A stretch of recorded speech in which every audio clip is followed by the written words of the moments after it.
I'm Kerwin Yard, and this is Keith Yard. We are father and son of Star Wars podcast. Hey Nice guys. to meet you. How are you? Good. Great. Good, good. Congratulations on Star Wars Visions. Thank Thank you. you. All right, okay. Keith is going to ask the first question. Lay it on us. Okay, so Mr. James, please tell us the origin of Star Wars Visions. How did it begin? That's a great question. It began because we're fans. We've actually really liked anime for a long time, really loved it. It's been something that, we've kind of internally have said, hey, have you seen this? Or have you seen this, what this studio's done? And it just became this sort of thing that just a vocabulary that we all sort of shared. And for so long, I think we were trying to figure out, is there a way for Star Wars and anime to come together?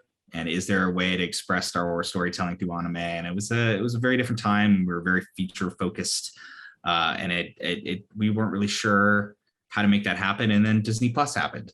And suddenly we were looking at the world in a very different way and thought we can really experiment and really kind of relook at the type of storytelling we can do. And from there, we very quickly started meeting with studios that we loved, and gosh, there were so many great ideas that we ultimately ended up saying this needs to be an anthology and really showcase all the different styles of anime that are out there. And they were just great, authentic Star Wars stories. And so that was pretty much came from passion, really. It came from we all were kind of anime geeks. Nice. Wonderful. Great to hear. And Ms. Kanako, how did you decide which animation studios would make it into the Star Wars Visions project? Yeah, thanks for the question. So we wanted to showcase and introduce a different animation studios from Japan to introduce different styles. So that's why we picked the studio Production IG as a longtime veteran in the industry, a Trigger Kinema Citrus, and Science Saru, they've been in the industry for a certain while, they're in the mid-career, and to the Studio Corrido and Geno Studio, much newer studios and the younger directors, and all the stories are coming from them, and then that's all of them original stories and the idea they presented to us. Okay. All right. I did not know that. Yeah. How about that? All right. This question is actually for both of you. So the character where the stranger who wanders into town and into a town or village, and they get involved in some type of confrontation, and then they leave town and they've impacted the lives of the townspeople and the villagers. That story has been told very often, time and time again. With Akira Kurosawa films, we saw the Ronin character in those films. For example, The Man with No Name in the Sergio Leone films, to The Mandalorian, and then to Star Wars Visions. So my question to you is, why do you believe this storyline and character is so appealing to filmmakers all over the world? Yeah, it's a great question. I think it's, it comes to, it's kind of the Shane story too. It's a story about the one person that makes a difference and chooses to stand up and motivate others so that they can not fear, but instead face their fears. I mean, there's nothing that's more Star Wars than that, but there's also just what a great human story. Mm-hmm. I think the reason you see that in Star Wars storytelling a good deal is because of the massive influence Kurosawa's work had on George. And Seven Samurai in particular, even Yojimbo. These films had such an impact, and so it's so woven into the foundation of Star Wars that people want to tell that story in new ways and re-express it. So you're right, The Mandalorian did a Seven Samurai episode that's wonderful. Yojimbo it was totally inspired. It turned into The Man with No Name because Sergio Leone also saw that great kernel of a story there it's really about characters becoming their better selves to help others. And I think at the end of the day, that's what storytelling should inspire in other people. And so it aligns very, very seamlessly with the type of storytelling we want to do with Star Wars. Yes, Kanako, same question to you. Yeah, so like being like better self is such a challenging like in everyday life. Like we are striving to be better, but it's not always easy. So that's why people love that type of story. Like you can portray yourself, or you can see them as a hero and want to be like that. So like the Ronin from the duel and also the F from the Village Bride, they also it's the selfless and trying to they save the village people, like, costing their lives. So that is something like it's really like a universal story, I think, and that's why it's coming from like Kurosawa. It's also this like coming from many different stories, like from different parts of the world. Yes, yes, yes. I find that it doesn't matter how that story is told. It's just so compelling, even though you may know how it ends. It's just a journey, just to see who the wanderer is, why they're there, what's the confrontation, and how are the people in the town impacted. It's just a compelling story. It's wonderful. Right.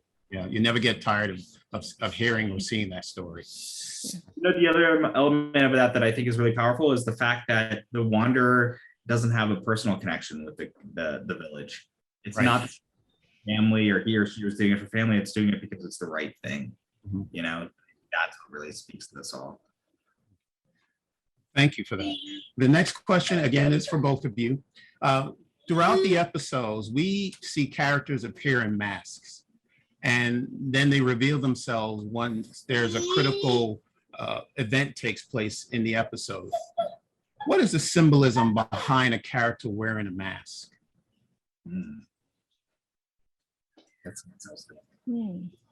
I think for the village, for example, the village bride, the character Jedi character F is wearing mask because she's just like escaping, and she's trying to hide her identity. So that's also another reason why she's wearing mask. Or yeah, and for the twins, the most of the dark Lord is wearing masks, so I think they just paying the creators paying homage to the Darth Vader. You're right. There's sort of the dehumanizing quality to it, and like the bad guy, puts that on. It's very Darth Vader, and it takes Darth Vader removing his mask to kind of embrace his humanity. And I think there are a lot of those influences in those choices. Yeah, thank you. Keith? So, of all the ideas you got for the Star Wars Visions episodes, what made you pick the ones that made it into season 1? Yes, and that question you want to direct it to both of them? You. Both of them, okay. Great question. There's a few reasons. The first reason was we wanted to make sure that we had a real variety of storytelling in the anthology, and we wanted to make sure that the stories felt different and special in their own way. But we also wanted to showcase what each of these studios do best. And we chose these studios because they do different types of storytelling in anime. And so that was a big part of it. And then it was the stories that felt most authentic to Star Wars, that were trying to, tell stories that had the themes we were just talking about, and really resonate with like really mythic themes and tell great human stories.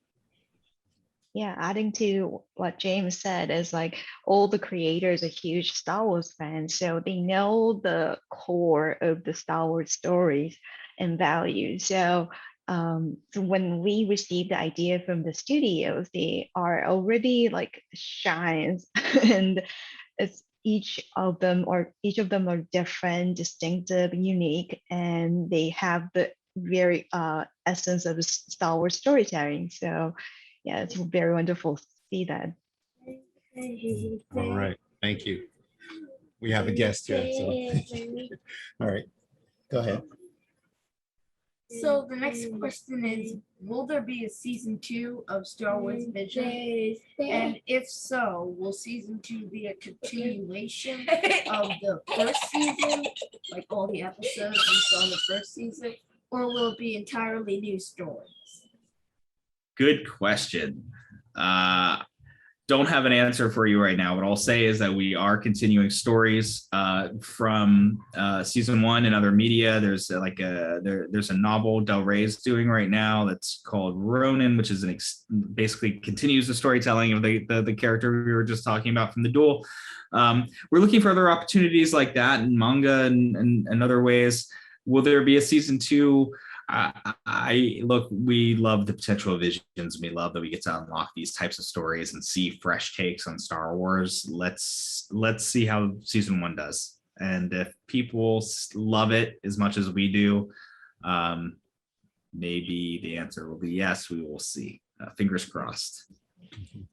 Well, it seems that Star Wars has come full circle, Right, that it's going back to its roots. absolutely. And, it was George Lucas who was inspired by Kurosawa, and now these talented filmmakers are now inspired by George Lucas's vision. So we have seen the episodes, and we think that these episodes are going to be talked about for a long time. So we just thank you.